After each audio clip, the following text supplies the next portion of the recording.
I don't ever want to leave Ramat Shalom because I get to see all of the great people that mean a lot to me, and seeing all the people that I love, and also learning about Jewish history, singing songs with you guys, and learning the prayers with such amazing people and all that.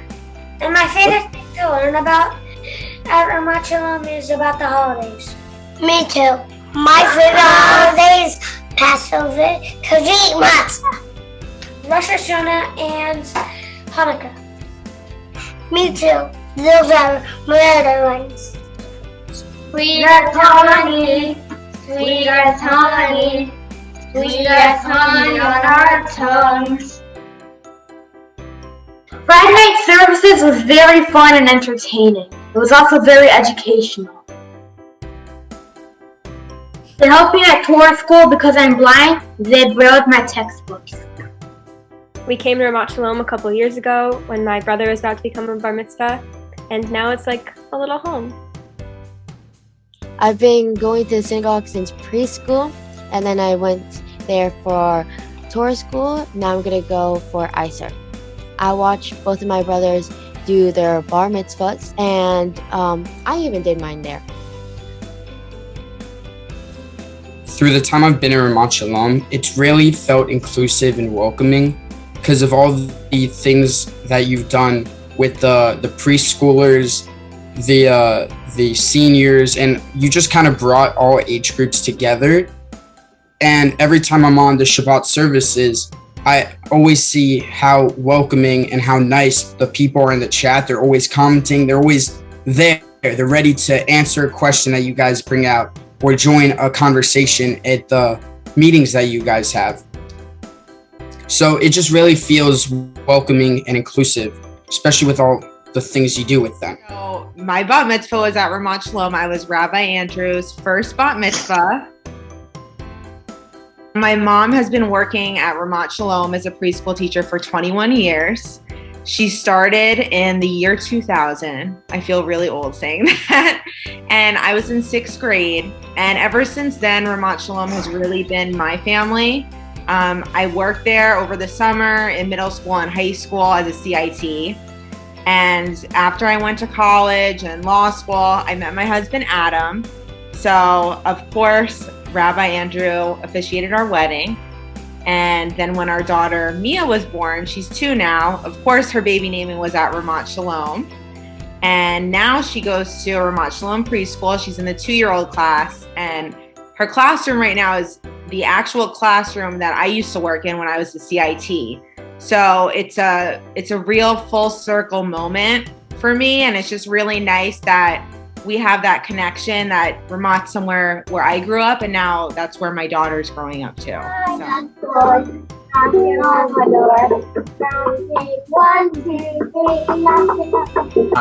at Ramat Shalom since I was very young as I can remember, basically. And it's where I grew up. It's the community that I always felt closest to at home in Florida, and still do. Whenever I need services or spirituality, I just log online, watch services there. I've watched every high holiday service, no matter where I'm from. I plan to continue to do so. It's my community back home. We actually wrote a little bit out. My family has been with Ramat Shalom for as long as I can remember. I had a B'nai Mitzvah with my brother over 2 decades ago. And recently, my wife just converted to Judaism with Rabbi Andrew. Just a few weeks ago, we had a bris for our baby boy, Alan Jai, with the celebration with Rabbi Andrew by our sides with us. Ramat Shalom has witnessed my entire life.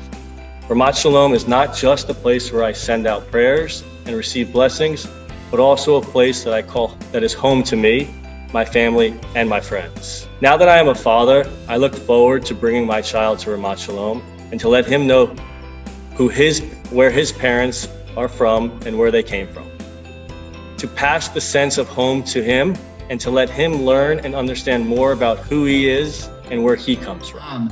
There's a warmth at Ramat Shalom, and I grew up going to Ramat Shalom since the age of 1 year old. Growing up at Ramat, it felt like it wasn't something I was forced to do just to go to school because it was the thing that I was supposed to do. I really had a nice time making a really close-knit group of friends. For me, Ramat Shalom has just been so welcoming, starting way back in 2010. And when we asked Rabbi Andrew to officiate our wedding, it wasn't just a, yes, we can do that. You know, it was an enthusiastic yes. And we're so looking forward to it. Yeah. No, but last time I was there is when I was during my conversion, and I was holding the Torah with Rabbi Andrew and Kendra, Debbie, and my grandma were there.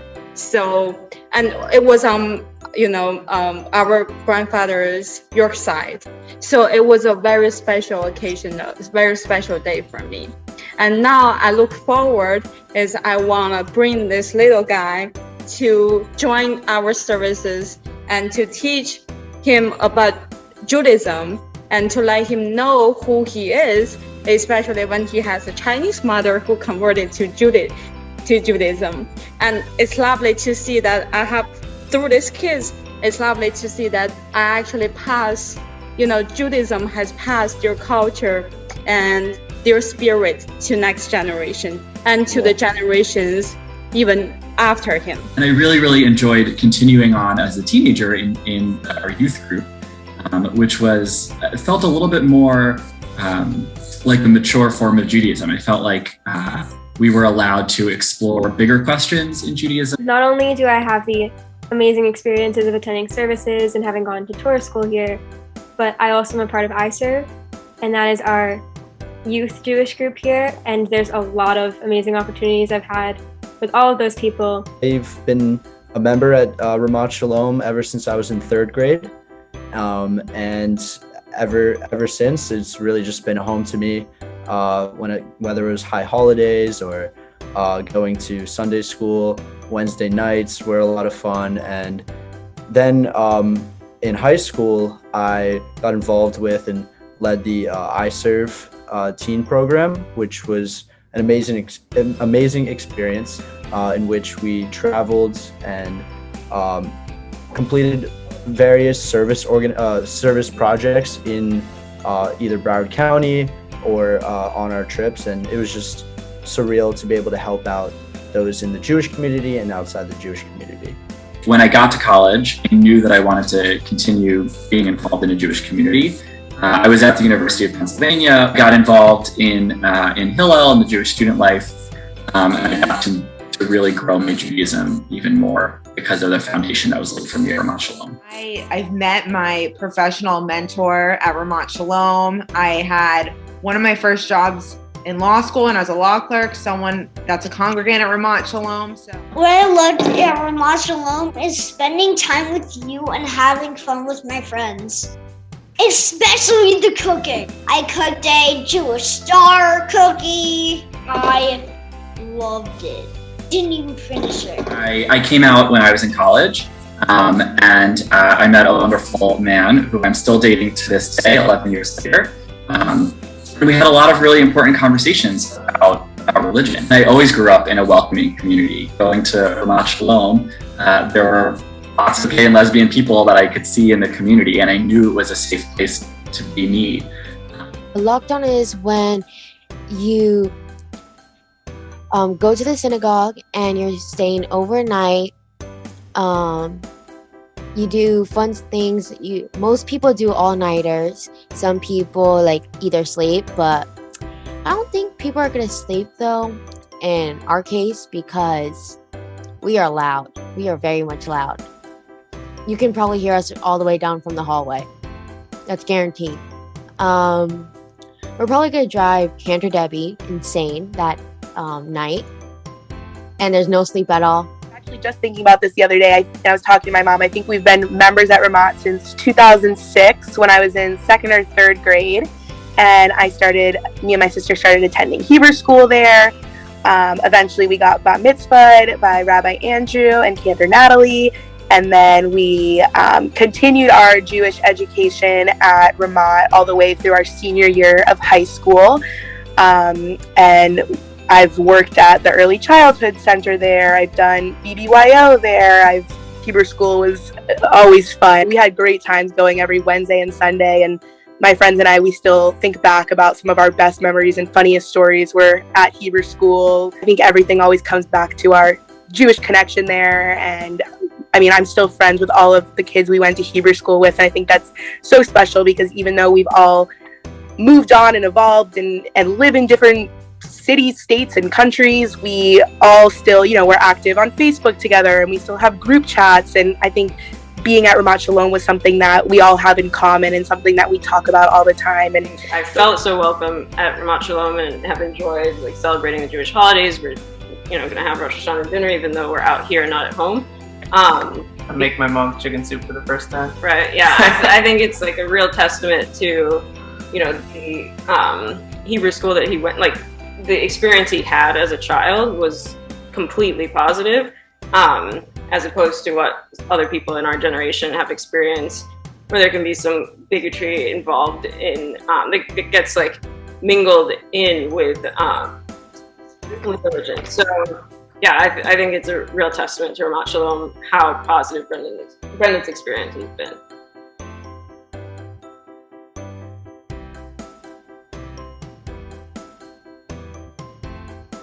Not like the competition aspect of it, which is fun too, but every time after we're all up on the bima and have completed the last flow and are exhausted, there's this great feeling of community, I think, and everyone's congratulating each other and shaking hands, and